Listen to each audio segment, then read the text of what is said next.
நல்ல தகப்பனே, எங்கள் சர்வ வல்லமை உள்ள ஆண்டவரே, இந்த அருமையான நேரத்திற்காக உமக்கு ஸ்தோத்திரம். மகிமையுள்ள கரத்தில் எங்களை தாழ்த்துகிறோம்.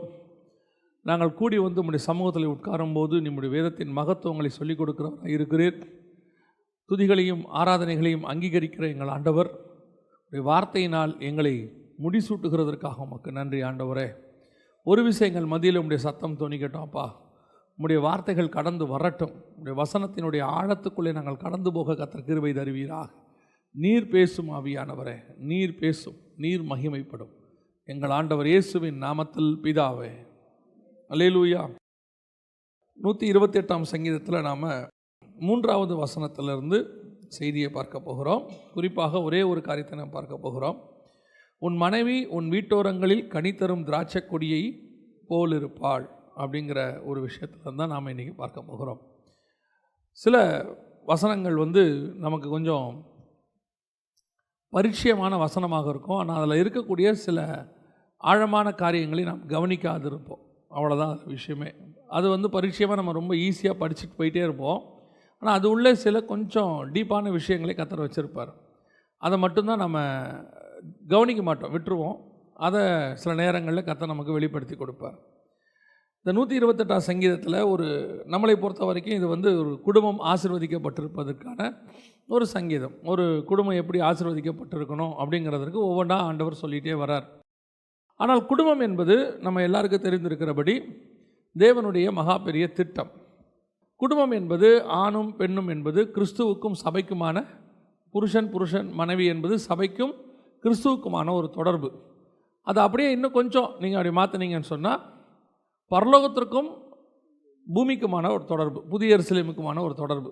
பரலோகம் தேவனுடைய சாயலாய் உண்டாக்கப்பட்டது, புதிய எருசலேம் சபையினுடைய சாயலாக உண்டாக்கப்பட்டது, மணவாட்டியாகிய சபை அப்படின்னு சொல்லப்பட்டது.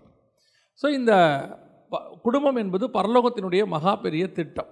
அந்த திட்டத்தில் ஒவ்வொருத்துக்கும் ஒரு ரோல் இருக்கிறது. அந்த ரோலை பரலோகம் செய்கிற அந்த ரோலை இயேசுவும் செய்வார். இயேசு செய்கிற அந்த ரோலை கணவனும் செய்யணும். புதிய எருசலேம் செய்கிற ரோலை சபையும் செய்யும். சபை செய்கிறத மனைவியும் செய்யணும். இப்போ இது ஒரு மாடல். புதிய எருசலேம் எப்படி இருக்கும் அப்படின்னா அதே மாதிரி தான் சபை இருக்கணும். சபை எப்படி இருக்குமோ அதே மாதிரி தான் மனைவி இருக்கணும். குடும்பம் எப்படி இருக்குமோ அப்படித்தான் சபை இருக்கும். சபை குடும்பம் ரெண்டு மாடல். சபைங்கிறது வேறு இல்லை, குடும்பங்கிறது வேறு இல்லை. நம்ம தான் சபை, நம்ம தான் குடும்பம். நிறைய பேர் என்ன சொல்லுவாங்கன்னா, நாடு சரியில்லை, வீடு சரியில்லை அப்படின்லாம் சொல்லுவாங்க. இது ஒரு சின்ன ப்ராசஸ் தான். நாம் சரியாக இருந்தால் வீடு சரியாக இருக்கும், வீடு சரியாக இருந்தால் நாடு சரியாக இருக்கும். அவ்வளோதான். எல்லாருமே சரியாக இருந்தோம்னா வீட்டில், எல்லா வீடுமே சரியாக இருந்துச்சுன்னா நாடு சரியாக இருக்கும். அப்போது நாம் சரியாக இருக்கணும்னு தான் கர்த்தர் விரும்புகிறார். நாம் கரெக்டாக இருந்தால் போதும், பர்ஃபெக்ட். சில நேரங்களில் அரசியல்லையோ அல்லது ராஜாக்களோ சபைக்கு விரோதமாக எழும்பும்போது நாம் என்ன சொல்கிறோம், ஏன் இப்படி எழும்புனாங்க கர்த்தாவே, எங்களுக்கு ஏன் நேரிட்டது அப்படின்னா, பைபிளை பொறுத்த வரைக்கும் எப்பெல்லாம் தேவ ஜனங்கள் சரியில்லாமல் இருக்கிறாங்களோ அப்போ தான் தேவன் இப்படிப்பட்ட ஆட்களை எழுப்புவார் சபைக்கு விரோதமாக. எதுக்காகனா சபையை சரி பண்ணுறதுக்காக. அதே மாதிரி குடும்பத்தில் ஏன் சில பிரச்சனைகள் எல்லாம் நடக்குதுன்னா, குடும்பத்துக்குள்ளே சிலது சரியில்லை, அதை சரி பண்ணுறதுக்கு தான் கர்த்தர் அதை எழுப்பி விடுறார். அது வரும்போது குடும்பம் சரியாகணும்னு அர்த்தம், ஆராய்ந்து பார்க்கணுன்னு அர்த்தம். இதுதான் ஆண்டவர் வச்சுருக்கிற டிசைன், பைபிளில் உள்ள டிசைன். இன்றைக்கி நாம் குறிப்பிட்ட ஒரு விஷயத்தை என்ன பார்க்க போகிறோன்னா, உன் மனைவி உன் வீட்டோரங்களில் கனித்தரும் திராட்சை கொடியை போல் இருப்பாள் அப்படின்னு. மனைவி என்பது சபைக்கு அடையாளமாக இருக்கிறது, நம்ம எல்லாருக்கும் தெரியும். மனைவி என்பது லிட்டரலாக மனைவியையும் குறிக்கிறது, வீட்டில் இருக்கிற மனைவி சகோதரிகளையும் குறிக்கிறது. அப்போ வசனம் சொல்லுது, உன் மனைவி உன் வீட்டோரங்களில் கனித்தரும் திராட்சை கொடியை போல் இருப்பாள். அப்படின்னா என்ன அர்த்தம் அப்படின்னு கேட்டிங்கன்னா, திராட்சை செடியை போல் இருப்பாள் அல்ல. அங்கே அதான் ரொம்ப முக்கியமான ஒரு வசனமே. அங்கே அதில் கவனிக்க வேண்டிய ஒரு சின்ன வேர்டு என்னென்னா, திராட்சை செடி இல்லை. நம்ம படிக்கும்போது நிறைய பேர் உன் மனைவி உன் வீட்டோரங்களில் இருக்கிற திராட்சை செடியை போல் இருப்பாள், கனித்தரும் திராட்சை செடி அப்படின்னு. ஆனால் அங்கே வசனம் அப்படி இல்லை, கனித்தரும் திராட்சை கொடியை போல் இருப்பாள். திராட்சை கொடிக்கும் திராட்சை செடிக்கும் என்ன வித்தியாசம் வாசிங்க. யோவான் எழுதின சுவிசேஷம் 15ஆம் அதிகாரம் 1வது வசனத்தை வாசிங்க. நான் மெய்யான திராட்சை செடி. செடி யாரு? இயேசு கிறிஸ்து தான் செடி. அடுத்து என் பிதா திராட்சை தோட்டக்காரர். 5வது வசனம், நானே திராட்சை செடி, நீங்கள் கொடிகள். அப்படின்னா என்ன அர்த்தம்? திராட்சை செடி அல்ல, திராட்சை கொடி தான். நம்ம திராட்சை செடி என்பது யாரை குறிக்கிறது? இயேசுவை குறிக்கிறது. அப்போது உன் மனைவி வீட்டோரங்களில் கனி தரும் திராட்சை கொடியை போல் இருப்பாள். அப்படின்னா என்ன அர்த்தம்? இந்த செடியிலேருந்து வரக்கூடிய கொடி அப்படியே படரும், அதுதான் கனி தரக்கூடியதாக இருக்கும். சில வீடுகளில் நிறைய கொடிகள் இருக்குது, பார்த்துருக்கீங்களா? குரோட்டன்ஸ்னு ஒரு செடி இருக்குது, பார்த்துருக்கீங்களா? மணி பிளான்ட்டுன்னு சொல்லுவாங்க. அதுவும் நல்லா வளர்ந்து என்ன செய்யும்? ஆனால் அதனால் உங்களுக்கு ஏதாவது பிரயோஜனம் இருக்குதா? கனி கொடுக்குமா? அது கனி கொடுக்காது, எதுவும் செய்யாது. ஆனால் திராட்சை கொடின்னு ஒன்று இருக்குது. இந்த திராட்சை கொடியில் என்ன வரும்? கனி வரும். ஆண்டவர் சொல்கிறாரு, உன் மனைவி உன் வீட்டோரங்களில் இருக்கும் திராட்சை கொடியை போல் இருப்பாள். அப்போ திராட்சை கொடியில் கனி வரணும். எல்லாருமே என்ன விரும்புகிறோம்? அத்தனை பேரும், இப்போ மனைவியாக இருக்கட்டும் கணவனாக இருக்கட்டும், என்ன விரும்புகிறோம்? என் மனைவி ஒரு கனி தரும் திராட்சை கொடியை போல் இருக்கணும், நல்ல ஒரு குணசாலியான ஸ்திரீயாக இருக்கணும். இல்லை, கணவனை நம்ம அப்படி தானே விரும்புகிறோம். ஒரு குணசாலியான கணவனாக இருக்கணும், ஒரு அன்பான கணவனாக இருக்கணும். ஆனால் இருக்கிறாங்களா அப்படின்னு கேட்டிங்கன்னா, யாரை கூப்பிட்டு கேட்டிங்கனாலும் ஒரு நெகட்டிவ் தான் இருக்குது இந்த கடைசி காலத்தில். இன்றைக்கி வரக்கூடியதான மீம்ஸாக இருக்கட்டும் அல்லது எது ஒன்றா இருக்கட்டும், பேசும்போதே பார்த்திங்கன்னா கணவன் மனைவியோடைய பிரச்சனையை வச்சு தான் என்ன செஞ்சிட்டு இருக்கிறாங்க, மேக்சிமம் பேசிக்கிட்டே இருக்கிறாங்க. அதுலேயும் குறிப்பாக மனைவிகிட்ட மாட்டுக்கின கணவனை பற்றி தான் நமக்கு நிறையா வருது, எக்கச்சக்கமாக. ஆனால் ரியல் லைஃப்பில் பார்த்தீங்கன்னா எங்களுக்கு வர ஃபோன்ஸை பார்த்தீங்கன்னா கணவன்கிட்ட மாட்டிக்கிட்ட மனைவியை பற்றி தான் நிறைய வரும், பிரச்சனைகள் வரும். அப்போ பல நேரங்களில் பல சகோதரிகள் கேட்கக்கூடியதான ஒரு கேள்வி என்னென்னா, ஏன் என்னுடைய வாழ்க்கையில் ஒரு ஆசீர்வாதம் இல்லை, ஏன் என் வாழ்க்கையில் ஒரு கனி இல்லை அப்படின்னா, ஆண்டவர் இங்கே தெளிவாக சொல்கிறாரு, நீ கனி கொடுக்கணும்னா நான் திராட்சை செடி, நீங்கள் கொடிகள். ஒருவன் என்னிலும் நான் அவனிலும் நிலைத்திருந்தால் அவன் மிகுந்த கனிகளை கொடுப்பான். அப்போ கனி கொடுக்கறதுக்கு மிக முக்கியமாக இந்த கொடியானது எதை டிபெண்ட் பண்ணி இருக்கணும்? செடியை நம்பி இருக்கணும். செடியோடு இருந்தால்தான் கொடியால் கனி கொடுக்க முடியும்.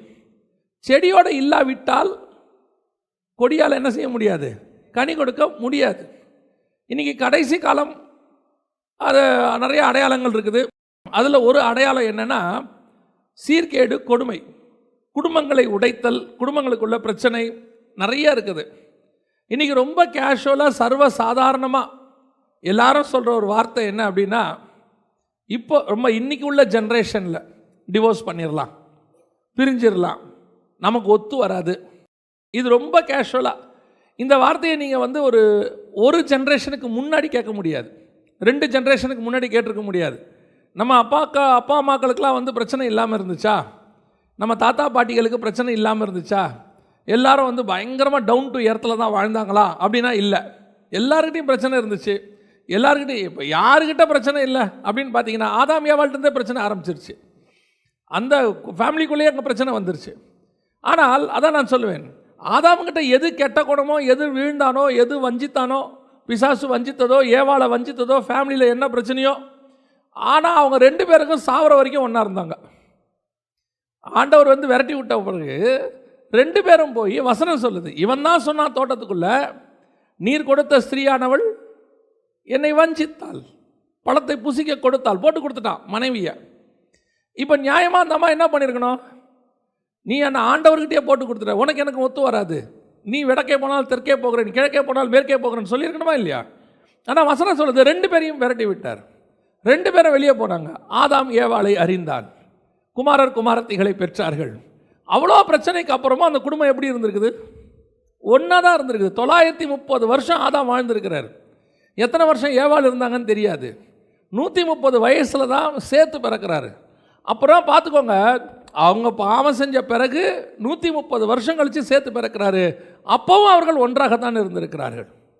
அப்போது செடியும் கொடியும் ஒன்றா இருந்தால்தான் கனி கொடுக்கும். அப்போ குடும்பம் என்பது கர்த்தர் உண்டாக்குனது. குடும்பத்தில் பிரச்சனை இல்லாமல் இருக்காது. அதான் சொன்ன, ஆதாம் ஏவாளுடைய குடும்பத்திலே என்ன இருக்குது? பிரச்சனை இருக்க தான் செய்யுது. எல்லா குடும்பத்திலையும் பிரச்சனை இருக்குது. அவ்வளோ நேசித்து கல்யாணம் பண்ணுறாரு ராகேல. அந்த அம்மாக்காக தான் ஒரு 14 வருஷம் வேலை பார்த்துருக்கிறாரு. லேயாளுக்காக ஒரு வருஷம் கூட வேலையே பார்க்கல. முதல் 7 வருஷமும் ராகேலுக்காக தான் வேலை பார்த்தாரு. அடுத்த 7 வருஷமும் ராகேலுக்காக தான் அவர் வேலை பார்த்தாரு. அவர் வேலை பார்த்ததெல்லாம் 14 வருஷம் ராகேலுக்காக தான். லாபான் தான் ரெண்டுத்தையும் பிரிச்சுக்கிட்டார், லேயாளுக்கு 7 ராகேலுக்கு 7ன்னு. ஆனால் யாக்கோபை பொறுத்த வரைக்கும் அவர் 14 வருஷம் வேலை பார்த்தது யாருக்காக? ராகேலுக்காக. அவங்க குடும்பத்திலே பிரச்சனை வந்துருச்சு. அந்தம்மா சண்டை போடுது, எனக்கு குழந்தை இல்லை. அவங்க கேட்குறான், நான் தேவனா? கர்த்தர் உன் கர்ப்பத்தை அடைச்சிக்கிறேன், வேலையை பார்த்துட்டு போன்ட்டான். எல்லா இடத்துலையும் பிரச்சனை இருக்குது, யாருக்கிட்ட பிரச்சனை இல்லை. ஆனால் எப்பொழுது அந்த செடியும் கொடியும் பிரிகிறதோ அப்பொழுது கனி கொடுக்க முடியாது. இந்த உலக வாழ்க்கை என்பது டிபெண்டபிள். இன்னைக்கு கடைசி காலத்தில் பிசாசு சொல்லியிருக்கிற மிக மாயையான காரியங்களில் ஒன்று இண்டிபெண்டன்ஸ். தனியாக உன்னால் வாழ முடியும், தனியாக இருக்க முடியும். இங்கே எதுவுமே தனியாக கிடையாது. நல்லா தெரிஞ்சுக்கொள்ளுங்க, இந்த உலகத்தில் எதுவுமே தனியாக கிடையாது. எல்லாம் ஒன்றை டிபெண்ட் பண்ணி தான் இன்னொன்று இருக்கும். கர்த்தர் அப்படி தான் அமைச்சார். படைக்கும் போதே 3வது நாள் செடி கொடி எல்லாத்தையும் படைச்சார். செடி கொடி அந்த மரத்துக்கு தேவையான சூரிய சக்தி சன்லைட் வேணும், 4வது நாள் படைக்கிறாரு. சன்லைட்டு சன்னுக்கு எல்லாத்துக்கும் தேவை, எவாப்ரேஷனுக்கு வாட்டர் வேணும், 5வது நாள் படைக்கிறாரு சமுத்திரத்தை. இதெல்லாம் யாருக்கு வேணும்? மனுஷனுக்கு வேணும். மனுஷனை படைக்கிறாரு. மனுஷன் டிபெண்டபிள், மரம் செடி கொடியை டிபெண்டபிள். இன்னைக்கு கேட்டு பாருங்க, நான் தனியாக வாழ முடியும், என்னால் முடியும், என்னால் முடியாதா? காசு விட்டெறிஞ்சா யார் வேணாலும் என்னை பார்ப்பாங்க. சும்மா அதெல்லாம் பேசிக்கிட்டு தான் இருக்க முடியும். அப்படியே ஒரு படிப்பு வந்த உடனே 2 டிகிரி முடித்து கையில் ஒரு 50,000 60,000 1 லட்சம் சம்பளம் வர ஆரம்பித்த உடனே 2 கொம்பு முளைக்குது. என்னால் முடியாதா? முடியாது. நான் சொல்கிறேன் முடியாது. ஏன் முடியாது? உன்னுடைய டிசைனே டிபெண்டபிள் டிசைன். கர்த்தர் உருவாக்குனதே டிபெண்டபிள் இல்லையே. தனியாக எத்தனை பேர் வாழ்கிறானே? ஃபார்முலா தப்பாக ஒருத்தன் போட்டுட்டு டீச்சர் மார்க் போட்டாங்கன்றதுனால அது கரெக்ட் ஆகிடுமா? சில நேரத்தில் பேப்பரில் பார்த்தீங்கன்னா டீச்சர் என்ன பண்ணியிருப்பாங்க, ஆன்சர் கரெக்டாக இருந்திருக்கும், ஒரு பையன் தப்பாக எழுதியிருப்பான் ஆன்சரு. ஆனால் அவனுக்கு அவசரத்தில் என்ன பண்ணியிருப்பாங்க, மார்க் போட்டிருப்பாங்க. பாரு டீச்சர் உனக்கு மார்க் போட்டாங்க, இனிமேட்டு தப்பாக எழுதினா டீச்சர் மார்க் போட்டுருவாங்க, இந்த டீச்சர் அப்படிப்பட்ட டீச்சர்னு சொல்ல முடியுமா? ஏதோ 1 2 அதுக்கு கூட ஏதாவது காரணம் இருக்கும். சில சகோதரிகள் இந்த டிவோர்ஸ் பண்ணிட்டு இருக்கிறாங்க. பைபிளில் அதுக்கு சில காரணங்கள்லாம் கொடுத்துருக்கிறார் ஆண்டவர். அதையும் தாண்டி சில காரணங்கள் இருக்குது. அதையெல்லாம் தாண்டி சிலர்லாம் இருக்கிறாங்க. ஆனால் ஆணாக இருக்கட்டும் பெண்ணாக இருக்கட்டும், செடியும் கொடியும் சேர்ந்திருந்தால் தான் கனி கொடுக்கிற ஒரு அனுபவம் வரும். கனி கொடுக்க வேண்டும் என்றால், உங்கள் வாழ்க்கை செழிப்பாக இருக்கணும், ஆசீர்வாதமாக இருக்கணும்னா செடியும் கொடியும் சேர்ந்து இருக்கணும். அதை விட ரொம்ப முக்கியம், அந்த இடத்துல வசனம் தெளிவாக சொல்லுது, நானே மெய்யான திராட்சை செடி, அப்போ நாம கொடிகள். இந்த கொடி கனி கொடுக்கணும்னா முதல்ல யாரை சார்ந்திருக்கணும்? தேவனை சார்ந்திருக்கணும். இன்னைக்கு குடும்பம் தேவனை சார்ந்து இருக்கிறதா? குடும்பத்தில் தேவன் இருக்கிறார், ஆனால் தேவனை சார்ந்து இருக்கிறதா? ஒரு பீரியடில் அப்பா வீட்டில் இருப்பார், ஆனால் குடும்பம் யாரை சார்ந்து தான் இருக்கும்? அப்பாவை சார்ந்தா இருக்கும். அவர் தான் சம்பாரிச்சு கொண்டு வருவார், எல்லாம் கொண்டு வருவார். அம்மா தான் அதுக்கு சமைப்பாங்க, எல்லாம் பண்ணுவாங்க. இதெல்லாம் சேர்ந்து தான் குடும்பமாக இருந்துச்சு. ஒரு பீரியடில் அப்பா ரிட்டையர் ஆயிடுவார். அப்பா ரிட்டையர் ஆயாச்சு. இப்போ அப்பாவால் சம்பாதிக்க முடியாது, பசங்க சம்பாதிக்க ஆரம்பிப்பாங்க. இப்போ குடும்பம் யாரை சார்ந்து இருக்கிறது? அப்பாவை சார்ந்திருக்கிறதா, மகனை சார்ந்திருக்கிறதா? மகனை சார்ந்திருக்கிறது. ஆனால் வீட்டில் யார் இருக்கா?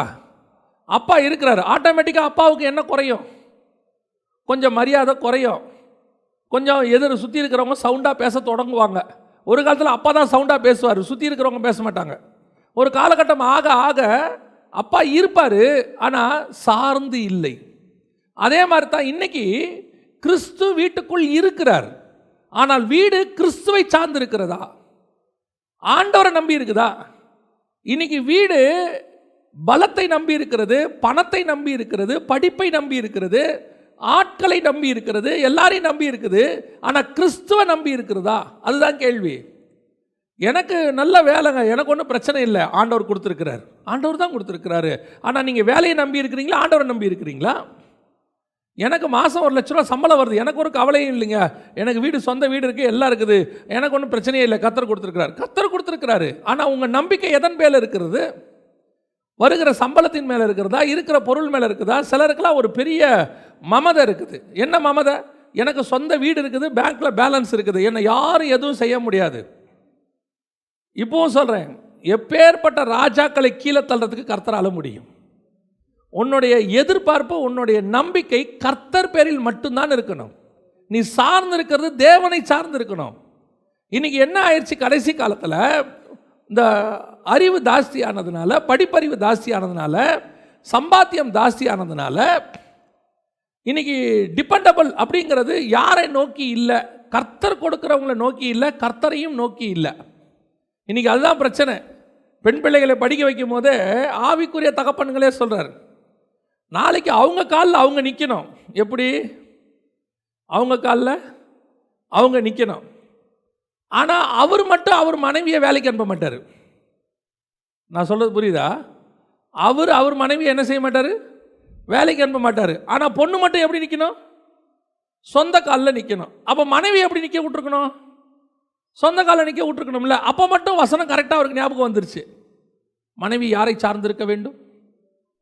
அவள் திராட்சை கொடி, நான் திராட்சை செடி, சார்ந்து தான் இருக்க வேண்டும். கரெக்டு. அப்போ மகளுக்கும் அது பொருந்துமா பொருந்தாதா?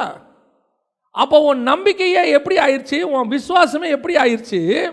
நாளைக்கு வர்ற கணவன் சரியா இருப்பானோ இருக்க மாட்டானோ, அன்னைக்கு கூட என் மக கவலைப்படக்கூடாது, என் மகளுக்கு ஒரு நல்ல வேலை இருந்தால் அவள் லைஃப் செட்டில் ஆகிடும். உன் பயம், உன் விசுவாசம் அப்படித்தான் ஆகும். அப்படியே தான் ஆகும். ஏன்னா மக படிக்கிறது தப்பு கிடையாது, வேலை பார்க்கறது தப்பு கிடையாது. ஆனால் எதுக்கு படிக்க வைக்கிறீங்க, எதுக்கு வேலை பார்க்க வைக்கிறீங்கன்னு ஒன்று இருக்குது. அறிவை பெற்றுக்கொள்வதற்கு அல்லது சம்பாதிச்சா ஏதோ 2 பேரும் சேர்ந்து நாளைக்கு குடும்பத்தை நடத்துவதற்கு யூஸ்ஃபுல்லாக இருக்கும், நாளைக்கு கணவனுக்கு ஹெல்ப்ஃபுல்லாக இருக்கும்னு சொன்னால் பரவாயில்ல. நாளைக்கு எதுனாலும் சொந்த காலில் நிற்கணும், தனித்து நிற்கணும். பார்த்தோம் தானே, கொரோனா வந்தபோது எவங்கிட்ட பணம் இல்லை, யாருக்கிட்ட பணம் இல்லை, அத்தனை பேர்கிட்டையும் பணம் இருந்துச்சு, காஸ்ட்லி கார் இருந்துச்சு, பேங்க்கில் பேலன்ஸ் இருந்துச்சு, மாற்றத்துக்கு சிலிண்டர் இல்லை, படுக்கிறதுக்கு ஹாஸ்பிட்டலில் ஒரு பெட் இல்லை. கதர்னா அங்கே கோயம்புத்தூரில் கேட்குறாங்க, சென்னையில் ஒரு பெட் இருக்குமா? இங்கேருந்து கிராமங்களில் உள்ள ஹாஸ்பிட்டலில் கேட்குறாங்க, கிராமங்களில் தாங்க கொஞ்சம் காலியாக இருக்கும் பெட்டு, அங்கேயாவது இருக்குமா? ஏன் அப்படி? அன்னைக்கு சொல்ல வேண்டியதானே, பணத்தை விட்டெறிஞ்சால் ஆக்சிஜன் சிலிண்டர் வருமா? வராது. கர்த்தர் உன் பணம் ஒன்றும் இல்லை என்பதை காட்டுவதற்காகத்தான் நீ எந்த பணத்தை டிபெண்ட் பண்ணி இருக்கிறியோ, எந்த படிப்பை டிபெண்ட் பண்ணி இருக்கிறியோ. இன்னைக்கு படிப்பு படிப்பு படிப்புன்னு சொன்னோம், 3 வருஷம் பசங்களுக்கு என்ன இல்லை, படிப்பே இல்லை, குவாலிட்டியே கிடையாது, எல்லாம் ஆன்லைன் கிளாஸ். கொரோனா பேட்ச்னு பிரிச்சே வச்சுட்டான். இந்த பேட்சுக்கு பேர் என்னது? Corona batch. ஏன்? ஒழுங்காக படிக்காத பேட்சுன்னு அர்த்தம். அவனே அப்படி தான் வச்சுட்டான். என்ன காரணம்? ஒரு நாள் லீவ் போகிறதான் வச்சோ. நீங்கள் ஸ்பெஷல் மீட்டிங் இருக்குது சர்ச்சில், டியூஷன் இருக்குங்க, 10வது படிக்கிறாங்க, 12வது படிக்கிறாங்க, நாளைக்கு போர்டு எக்ஸாம் வரப்போகுது, என்ன செய்வாங்க? 3 வருஷம் என்ன பண்ணீங்க?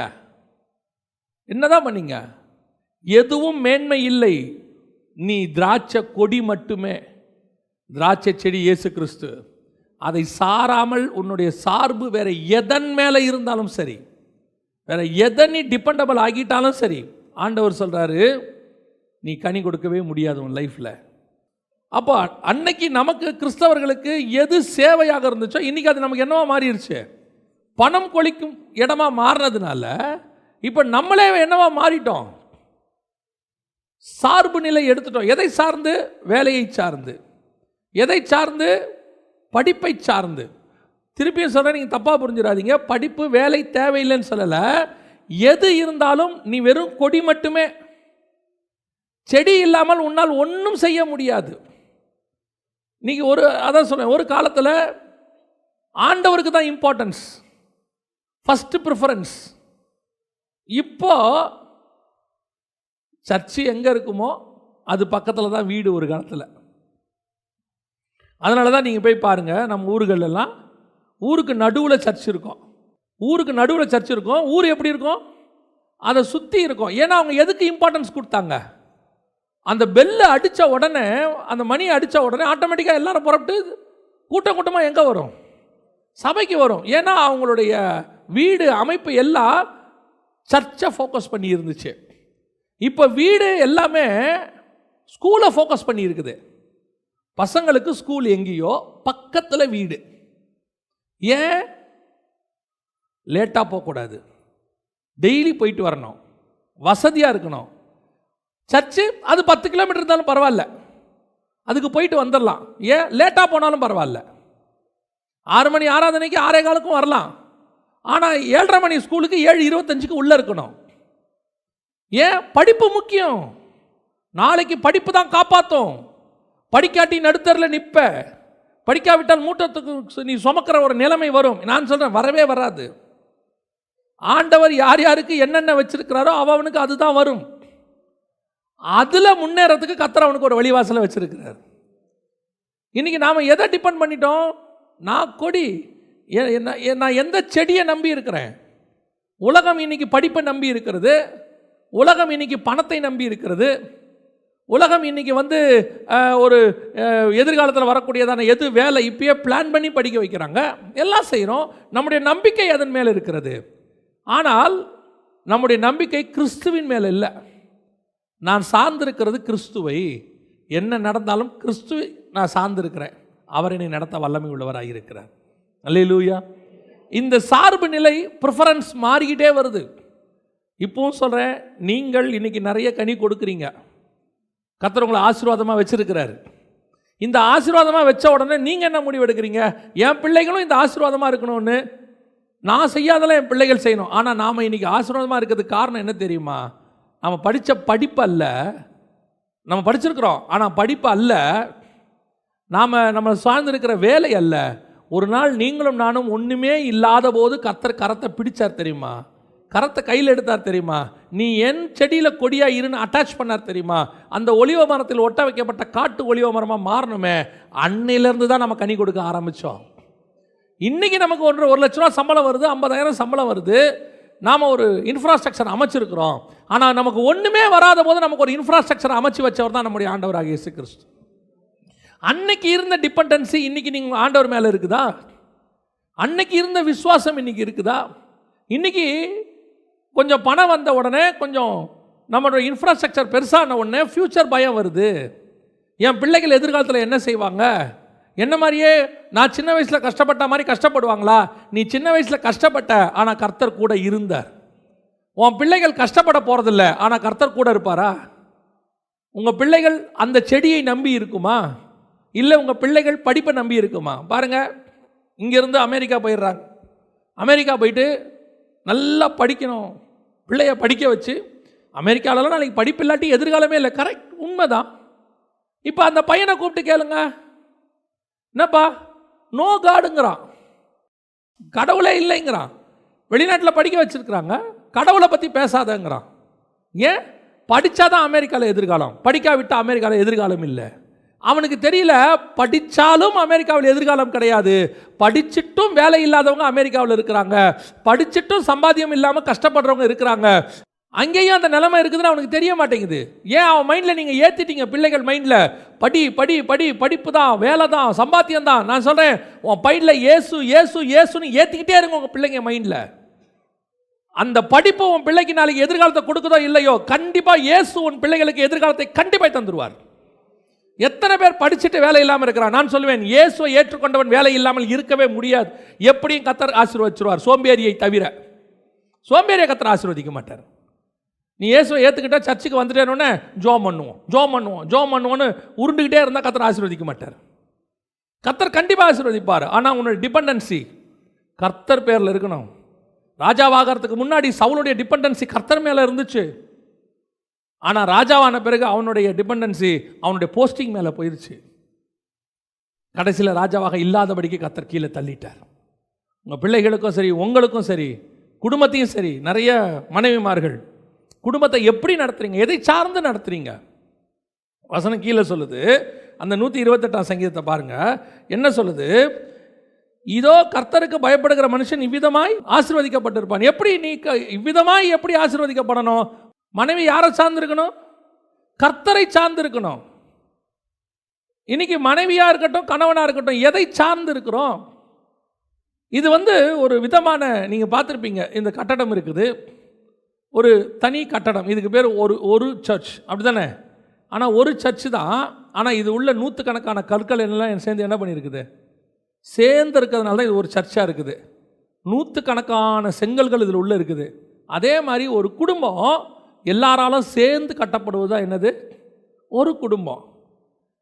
நாங்கள் ஒரு குடும்பம் தான், ஆனால் நான் வேற. நான் பயங்கரமாக படித்து சம்பாரிச்சிட்டு இருக்கிறேன், என்னால் நான் தனியாக நிற்க முடியும். அது எப்படி ஒரு குடும்பமாகும்? நிறைய பேர் கேட்குறீங்க, என் குடும்பத்தில் என்னன்னு தெரியலங்க, பிரச்சனை இருந்துக்கிட்டே இருக்குது. உங்கள் சார்பு நிலை யார் மேலே இருக்குது? நீங்கள் யாரை டிபெண்ட் பண்ணிக்கிட்டு இருக்கிறீங்கன்னு பாருங்கள். உங்கள் டிபெண்டன்சி ஆண்டவர் மேலே இல்லாத வரைக்கும் உங்கள் குடும்பத்தில் கனி இருக்காது. கர்த்தரை தான் நான் நம்பி இருக்கணும். உன் வாயின் அறிக்கையே கர்த்தரை நம்பி இருக்கிறேன்னு வரமாட்டேங்குதே. எனக்கு ஒன்றும் பிரச்சனை இல்லை, எங்கள் அப்பா எனக்கு வீடு எழுதி வச்சுட்டு போயிருக்கிறாரு, எனக்கு ஒன்றும் பிரச்சனை இல்லை, எனக்கு மாதம் மாதம் ஒரு அமௌண்ட் வந்துக்கிட்டே இருக்குது, எனக்கு நான் வாழ்ந்துக்க முடியும், எனக்கு ஒரு ஓல்டேஜ் ஹோம் இருக்குது, வயசான காலத்தில் எதுக்கு எடுத்தாலும் என்ன கொண்டு போய் ஓல்டேஜ் ஹோமில் விட்டுருங்க, என்னால் அங்கே இருக்க முடியும். அப்புறம் எதுக்கு ஆண்டவர் குடும்பம்னு ஒன்று கொடுத்தாரு? அங்கே போய் உக்காந்துக்கிட்டு அங்கேருந்து அழுவுறது, யாருமே இல்லை, என்னை தனியாக விட்டுட்டாங்க. யார் போக சொன்னா? கையில் காசு இருக்கணுன்னு ஒரு பெருமை வந்துடுது, நான் இருந்துப்பேன். சில ஆட்கள்லாம் அப்படி தான் போகிற, ஆண்டவர் கொடுத்துருக்கிற ஆசீர்வாதம் தெரியாது வீட்டுக்குள்ளே இருக்கிற வரைக்கும்.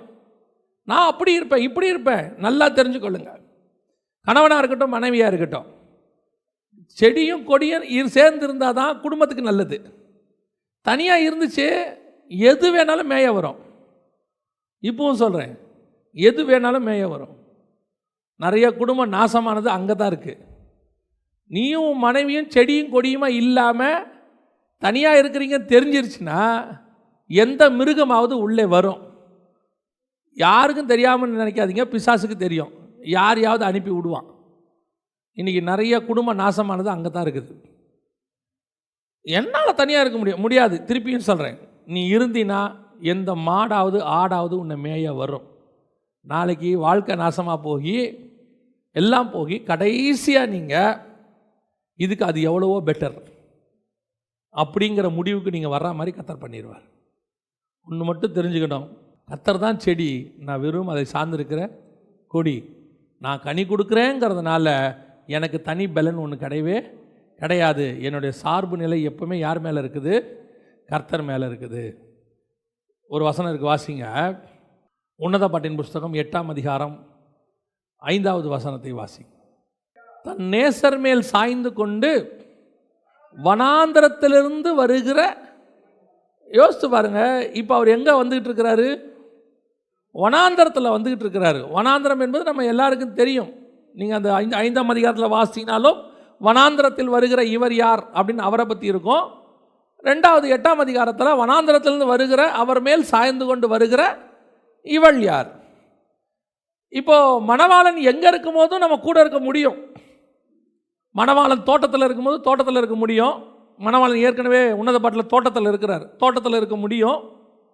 மணவாளன் அரண்மனையில் இருக்கும்போது அரண்மனையில் இருக்க முடியும். ஆனால் மணவாளன் வனாந்தரத்தில் இருக்கும்போது அவர் மேலே சாஞ்சிக்கிட்டு வர முடியுமா? நான் கேட்குறது புரியுதா? சில பிரச்சனை வரும்போது நம்மளால் யார் மேலே சாய முடியல? அன்பாக இருக்கும்போது கணவன் மேலே சாஞ்சிக்க முடியும், இல்லை?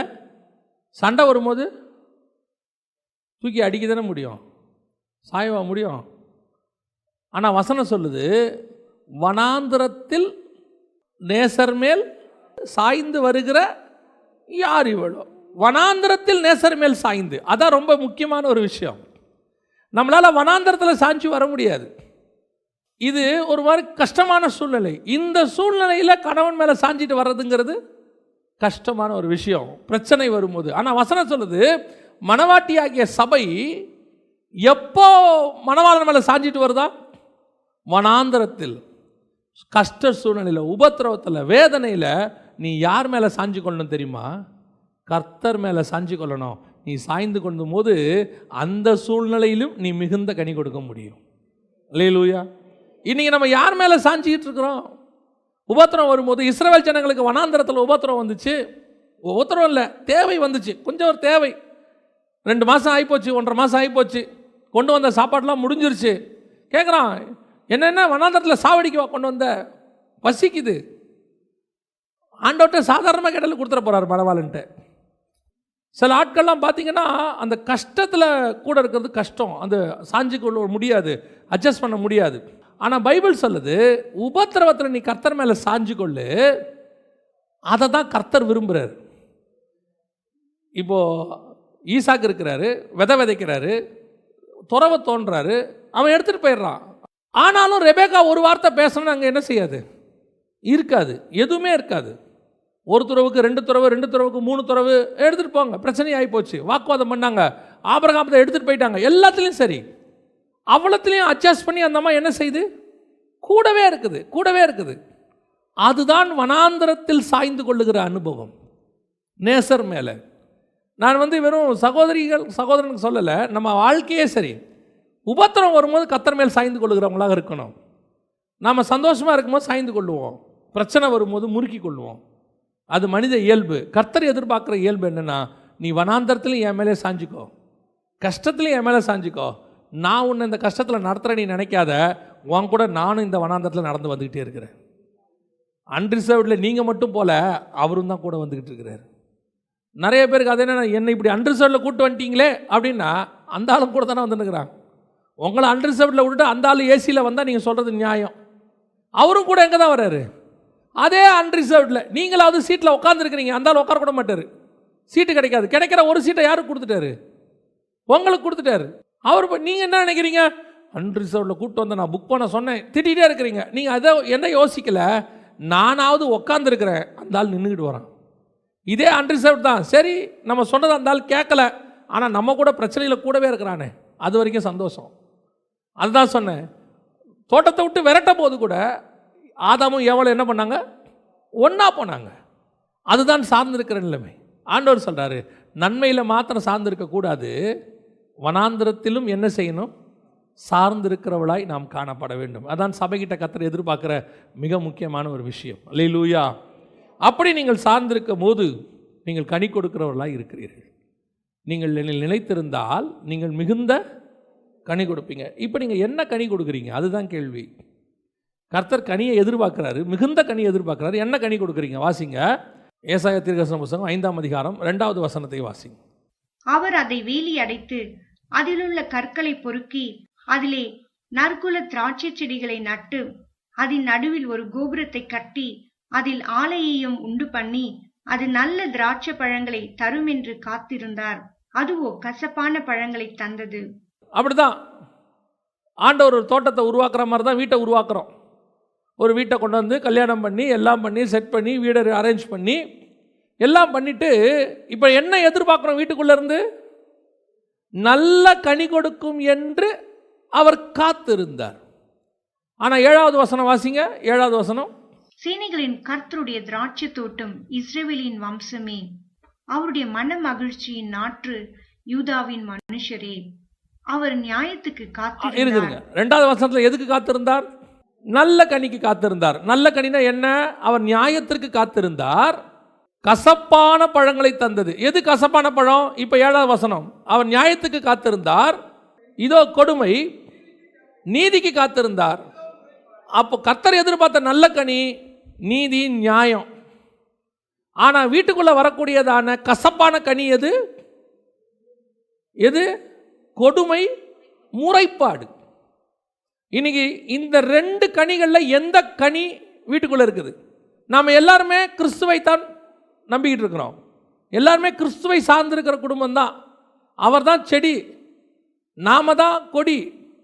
நம்ம இயேசுவை தான் நம்புகிறோம், சர்ச்சுக்கு வரோம், நம்ம நல்லா தான் ஆராதிக்கிறோம், பரிசுத்தாவின் அபிஷேகத்தை பெற்றிருக்கிறோம். ஆனால் பரிசுத்தாவியாகிய கனி வருதா? அந்த 128ஆம் சங்கீதத்தில் என்ன வாசித்தோம்? உன் மனைவி வீட்டோரங்களில் கனி தருமா, கனிகள் தருமா? சிங்குலர், கனி தரும். கலாத்தியர் 5 சொல்லுது, ஆவியின் கனியோ, கனிகள் கிடையாது, கனியோ சிங்குலர். ஆனால் கனியோன்னு சொல்லிட்டு எத்தனை சொல்லுது? அன்பு, சந்தோஷம், இதெல்லாம் சேர்ந்தது தான். 9 சேர்ந்தது ஒரு பழம். கனியோ, ஆவியின் கனியோ, கனிகள் கிடையாது. அப்போ ஒரு கனி அப்படின்னா 9 சுவை. ஒரு பழத்துக்கு எத்தனை சுவை இருக்கும்? ஒரு பழத்துக்கு தோல் ஒரு சுவை. பழத்தோடைய தோல் எப்படி இருக்கும்? ஒரு டேஸ்ட்டாக இருக்கும். எந்த தோலும் கொஞ்சம் துவர்ப்பாக ஒரு மாதிரி இருக்கும். 2வது, பழத்துக்கு ஒரு டேஸ்ட் இருக்குது. பழத்துக்குள்ளே ஒரு விதை இருக்கா? விதைக்கு ஒரு டேஸ்ட் இருக்குது. இது 3த்துக்கு பின்னாடி ஆவிக்குரிய சத்தியமும் இருக்குது. ஆனால் ஆண்டவர் கனிகளை தான் உண்டாக்குனார் ஃபஸ்ட்டு. அப்போ ஒரு பழத்துக்கு 3 சுவை, ஆனால் ஆவியின் கனியோ 9 சுவை. அப்போ உன் மனைவி கனித்தரும் அப்படின்னா ஆவியின் கனித்தரும். 9 சுவைகளையும் உடைய, 9 நற்குணங்களையும் உடைய ஒரு பழத்தை கொடுக்குற ஆளாக இருக்கணும். ஆனால் வர்ற கனி என்னவா இருக்குது? கசப்பான கனி. ஆண்டவர் எதிர்பார்த்தாரு, இந்த தோட்டத்தை ரெடி பண்ணி இதில் நற்குல திராட்சை செடியை நட்டு கற்களை பொறுக்கி வேலி அடைத்து கோபுரத்தை கட்டி ஆலையை உண்டு பண்ணி நல்ல கனி தரும் என்று காத்திருந்தார். அப்படி நம்பி தான் கல்யாணம் நடக்குது. கணவன் கல்யாணம் பண்ணுறதா இருக்கட்டும், மனைவி கல்யாணம் பண்ணி வரதா இருக்கட்டும், நம்பிக்கை என்ன நம்பிக்கையில் வருது? குடும்பம் நல்லபடியாக அமையும், சந்தோஷமாக இருக்கும், சமாதானமாக இருக்கும். ஆனால் உள்ளே வந்தால் என்ன இருக்குது? கசப்பான கனி, கொடுமை, முறைப்பாடு. இவங்கெல்லாம் கிறிஸ்தவர்கள் இல்லையான்னு கேட்டால் கிறிஸ்தவங்க தான். இவங்கெல்லாம் யார்? கிறிஸ்தவங்க தான். யார் செடியாக இருக்கிறா இவங்களுக்கு? இந்த கொடிக்கு இயேசு தான் செடியாக இருக்கிறார். சர்ச்சுக்கு வராங்க, தசமங்காணிக்க கொடுக்குறாங்க, எல்லாம் ஓகே. ஆனால் ஏன் உன் வீட்டில் எப்போ பார்த்தாலும் கொடுமை, முறைப்பாடு, எப்போ பார்த்தாலும் சண்டை? ஒன்று கணவன் சண்டை போடுறாரு, இல்லை மனைவி சண்டை போடுது, யாராவது ஒருத்தர். ஆனால் வீட்டில் என்ன இல்லை? சந்தோஷம் கிடையாது, சமாதானம் கிடையாது. ஆனால் நீங்கள் பேசுகிறதெல்லாம் இயேசுவை பற்றி தான், செய்யறதெல்லாம் ஆண்டவரை பற்றி தான். கசப்பான கனி. ஏன்? இன்னைக்கு ஆண்டவர் அதை தான் கேட்குறாரு. நான் உனக்கு நல்லது தானே செய்கிறேன், நீ என்ன தானே சார்ந்திருக்கிறன்னு சொல்கிற. அப்போ உன் வீட்டுக்குள்ளே என்ன இருக்குது? நல்ல கனியில் வந்திருக்கணும், அன்பில் வந்திருக்கணும், சாந்தமில்ல வந்திருக்கணும், நீடிய பொறுமையில் வந்திருக்கணும். அப்போ நீ கொடியா இருக்கிற, ஆனால் கிறிஸ்துவை சார்ந்திருக்கிற கொடியா இல்லை. நீ ஏமாத்திக்கிட்டு இருக்கிற. உங்ககிட்ட ஆவியின் கனி கிடையாது. இன்னைக்கு நிறைய பேர் கிறிஸ்தவங்கன்னு சொல்லுவாங்க, ஆனால் என்ன இருக்காது? கிறிஸ்துவினுடைய செடியில் இருக்கிற டேஸ்ட்டு தான் எங்கே வரும்? கொடியில் வரும். வேரில் இருக்கிறது செடி வழியாக கொடிக்கு வரும், கொடியில் இருக்கிறதா பழத்துக்குள்ளே வரும். அதனால தான் அந்த மரத்தை எதனால் அறியலாம்?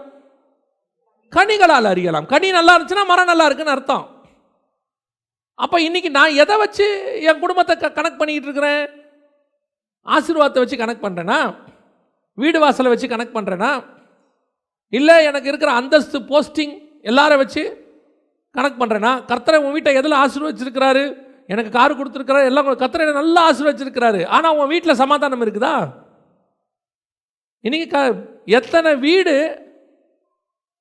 நல்லா சம்பாதிக்கிறாங்க, காசு இருக்குது, பொருள் இருக்குது, சாப்பிட்றதுக்கு தேவையானது எல்லாம் இருக்குது, பேங்க்கில் பேலன்ஸ் இருக்குது, ஆனால் உன் வீட்டுக்குள்ளே சமாதானம் இருக்குதா? நீயும் கணவனும் ஒன்றா இருக்கிறீங்களா? நீயும் மனைவியும் ஒன்றா இருக்கிறீங்களா? எத்தனை பேர் பிரிஞ்சு டிவோர்ஸ் வரைக்கும் போயாச்சு, டிவோர்ஸ் அப்ளை பண்ணியாச்சு. என்ன காரணம்? மேரேஜ் கிறிஸ்டியன் ஆக்டில் தான் வந்திருக்கு. கல்யாணமே கிறிஸ்தவ முறைப்படி நடந்திருக்குது. ஊழியக்காரன் தான் கல்யாணம் பண்ணி வச்சிருக்கிறான். ஆனால் வீட்டுக்குள்ளே வரக்கூடிய கனியில் என்ன கனி? கசப்பான கனி, கொடுமை, முறைப்பாடு.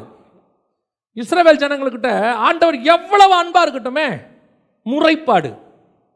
எகிப்தில் 10 வாதையை நடத்தி எகிப்தியர் மத்தியில் அந்த 10 வாதையில் ஒன்று கூட யாருக்கு வரல? இஸ்ரவேலுக்கு வரல. இதுவே எவ்வளோ பெரிய விஷயம்.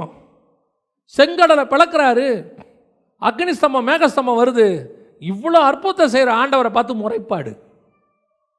சாட்டிஸ்ஃபேக்ஷன் இல்லாத லைஃப், திருப்தி இல்லாத வாழ்க்கை. எவ்வளவு ஆண்டவர் செஞ்சாலும் இன்னும் ஆண்டவர் என்ன செஞ்சிட்டார்? கணவன் எவ்வளவு செஞ்சிட்டாலும் இன்னும் என்ன பெரிய வாழ்க்கை வாழ்ந்துட்டோம், என்ன பெருசா வாங்கி கொடுத்துட்டீங்க.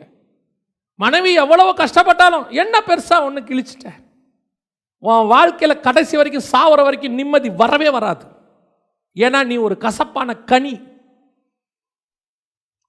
கொடுமையும் முறைப்பாடு இருக்கிற வீடு எப்போ பார்த்தாலும், சில வீடுகளில் முறைப்பாடு ஆண்டவரை நோக்கி இருக்கும், இல்லை மனுஷனை நோக்கி இருக்கும். முறைப்பாடு, எப்போ பாரு முறைப்பாடு. நல்லா கவனிங்க, கர்த்தர் உண்மையிலே நம்மளையெல்லாம் நல்லாவே ஆசீர்வாதமாக வச்சிருக்கிறார். நான் வெறும் உலக பிரகாரமாய் மாத்திரம் சொல்லவில்லை. எத்தனை குடும்பங்கள் இன்னைக்கு ஸ்ரீலங்காக்காரங்கிட்ட போய் பேசி பாருங்க.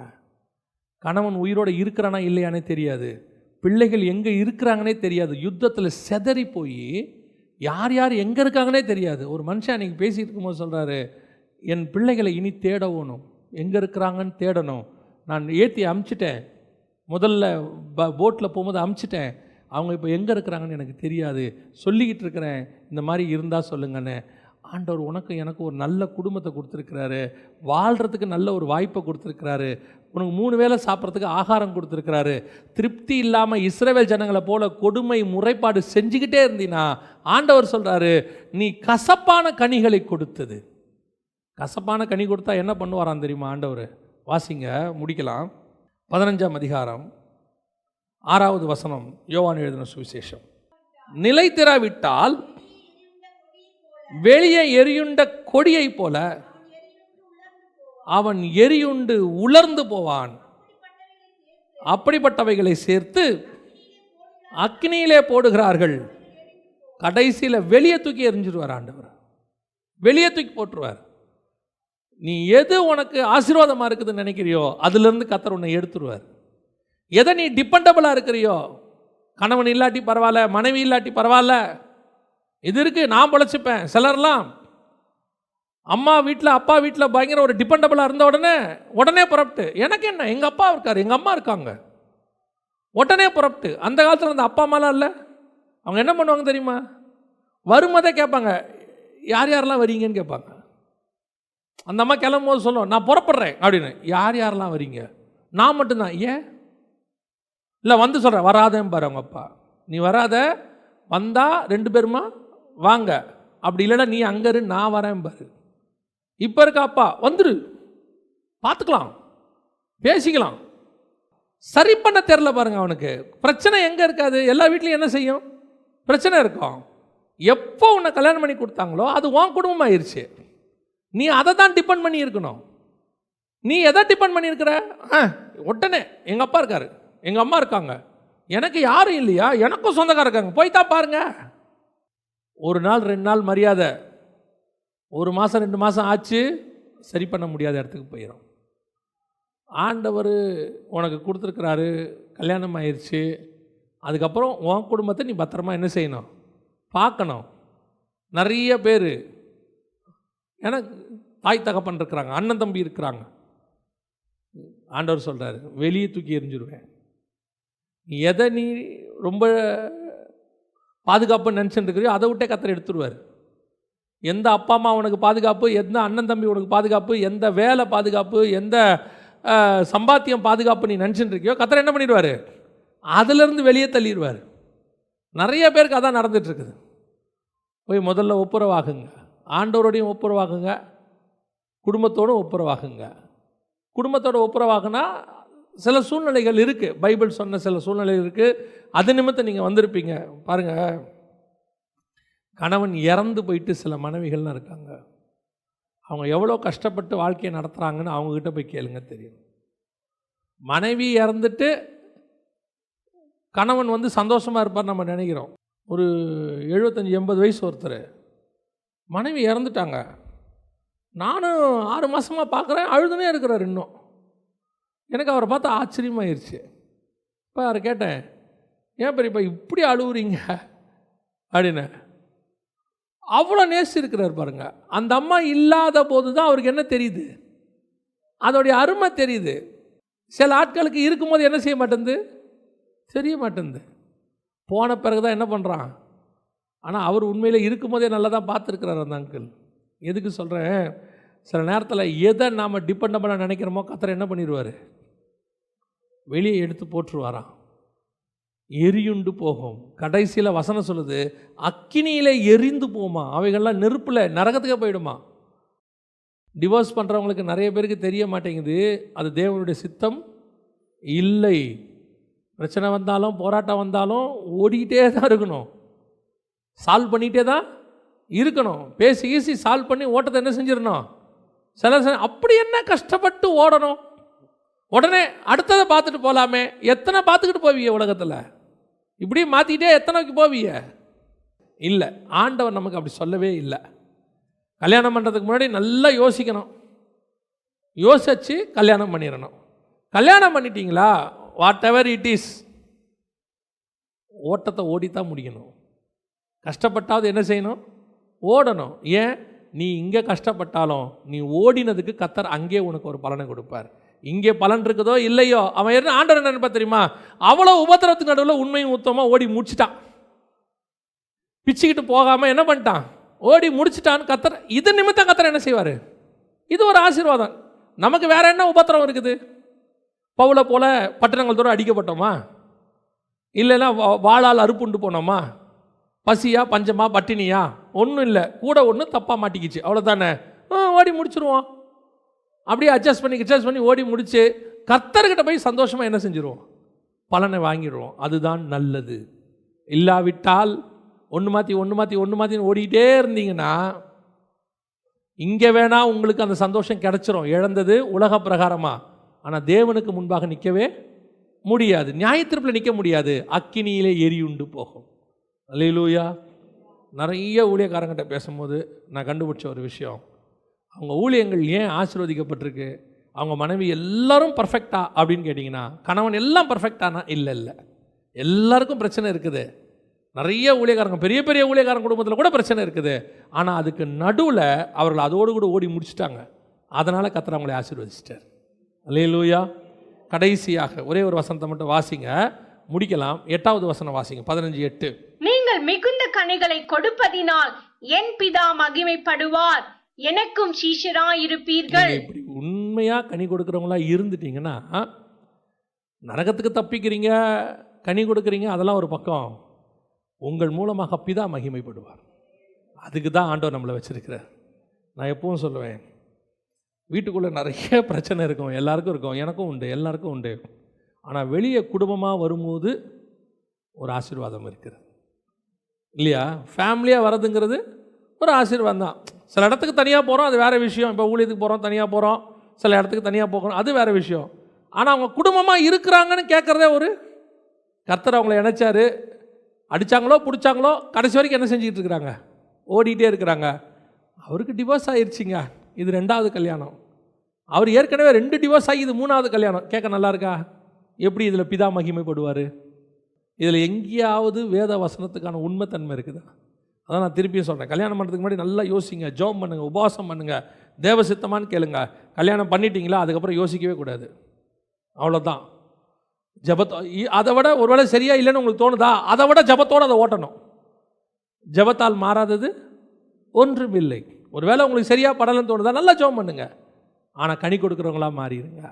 கசப்பான கனி கொடுத்துடாதீங்க, பிதா மகிமைப்படாமல் போயிடுவார். நம்ம கேவலப்படுறது ஒரு பக்கம், நம்மளை அழைச்ச ஆண்டவருடைய பேர் என்ன செஞ்சிடக்கூடாது, கேவலப்பட்டு படுறோம். அல்லேலூயா. நம்ம குடும்பம் எப்படியோ அப்படியே சபை. அந்த சபையில் நிறைய டிவோர்ஸுங்க. இது எப்படி இருக்குது? அந்த சபையில் சந்தோஷம் சமாதானம் எப்பவும் இருக்கும், உள்ளே போனாலே ஒரு சமாதானம் இருக்கும். இது எப்படி இருக்குது? இதுதான் கர்த்தர் ஆசீர்வதிக்கிற ஆசீர்வாதம். அல்லேலூயா. நம்ம ஜெபம் பண்ணுவோமா எல்லாம் தேவ சமூகத்தில்? ஆண்டவர் நோக்கி பார்ப்போமா? நம்ம எல்லாம் நம்ம குடும்பங்களுக்காக ஜெபம் பண்ணுவோமா? இங்கே நிறைய பேருடைய குடும்பங்களில் பிரச்சனைகள் இருக்குது. அதுக்கு முதல் காரணம் அவங்களுடைய சார்ந்திருக்கிற நிலை தேவனை நோக்கி இல்லை. நீ யாரை சார்ந்திருக்கிற?